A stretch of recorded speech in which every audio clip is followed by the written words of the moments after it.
আমরা যতদিন জীবিত থাকি আমরা আমাদের সন্তান সন্ততি বলো বা ছেলে মেয়ে তাদের সমস্ত ইচ্ছা পূর্ণ করি, কিন্তু একবারও ভেবে দেখেছেন যদি আমরা না থাকি তখন তাদের নিয়ে যে স্বপ্নগুলো আমরা দেখেছি সেগুলো কিভাবে পূরণ হবে? সেই জন্য আপনার উচিত এই মুহূর্তে একটা যে কোনো পলিসি নিয়ে নেওয়া, যেটা আপনার অবর্তমানে আপনার ফ্যামিলির সমস্ত দায়িত্ব পালন করতে পারে।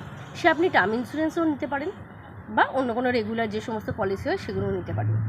যদি আপনি টার্ম ইন্স্যুরেন্স নিচ্ছেন সেক্ষেত্রে একটা সার্টেন টাইমের মধ্যে, ধরুন আপনি 25 বছরের জন্য পলিসিটা নিচ্ছেন, তার মধ্যেখানে যদি আপনি মারা যাচ্ছেন সেখানে প্রিমিয়াম খুব কম দিতে হচ্ছে, কিন্তু আপনি ফ্যামিলি বা নমিনি হিউজ অ্যামাউন্টের একটা টাকা পাচ্ছে। এই পলিসিটা যদি আপনি মারা যাচ্ছেন তবেই পাচ্ছেন। আর একটা পলিসি হচ্ছে রেগুলার পলিসি, যেখানে আপনি টাকা দিলে আপনি জীবিত থাকলেও টাকা পাবেন এবং আপনি মারা গেলেও টাকা পাবেন। তো আমি আপনাদের বলবো আপনার সন্তান সন্ততি কিংবা আপনার পরিবারের কথা চিন্তা করে আপনি অন্ততপক্ষে একটা হলেও পলিসি করে রাখবেন। আমরা যতদিন জীবিত থাকি আমরা আমাদের সন্তান সন্ততি বলো বা ছেলে মেয়ে তাদের সমস্ত ইচ্ছা পূর্ণ করি, কিন্তু একবারও ভেবে দেখেছেন যদি আমরা না থাকি তখন তাদের নিয়ে যে স্বপ্নগুলো আমরা দেখেছি সেগুলো কিভাবে পূরণ হবে? সেই জন্য আপনার উচিত এই মুহূর্তে একটা যে কোনো পলিসি নিয়ে নেওয়া, যেটা আপনার অবর্তমানে আপনার ফ্যামিলির সমস্ত দায়িত্ব পালন করতে পারে।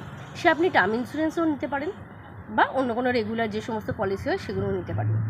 যদি আপনি টার্ম ইন্স্যুরেন্স নিচ্ছেন সেক্ষেত্রে একটা সার্টেন টাইমের মধ্যে, ধরুন আপনি 25 বছরের জন্য পলিসিটা নিচ্ছেন, তার মধ্যেখানে যদি আপনি মারা যাচ্ছেন সেখানে প্রিমিয়াম খুব কম দিতে হচ্ছে, কিন্তু আপনি ফ্যামিলি বা নমিনি হিউজ অ্যামাউন্টের একটা টাকা পাচ্ছে।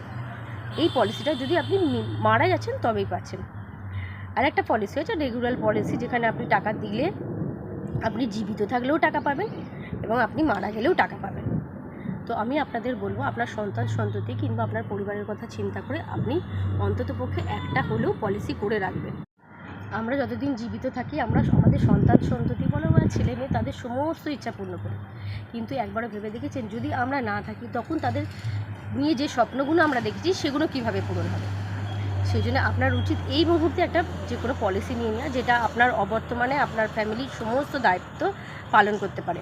সে আপনি টার্ম ইন্স্যুরেন্সও নিতে পারেন বা অন্য কোনো রেগুলার যে সমস্ত পলিসি হয় সেগুলোও নিতে পারেন। যদি আপনি টার্ম ইন্স্যুরেন্স নিচ্ছেন সেক্ষেত্রে একটা সার্টেন টাইমের মধ্যে, ধরুন আপনি 25 বছরের জন্য পলিসিটা নিচ্ছেন, তার মধ্যেখানে যদি আপনি মারা যাচ্ছেন সেখানে প্রিমিয়াম খুব কম দিতে হচ্ছে, কিন্তু আপনি ফ্যামিলি বা নমিনি হিউজ অ্যামাউন্টের একটা টাকা পাচ্ছে।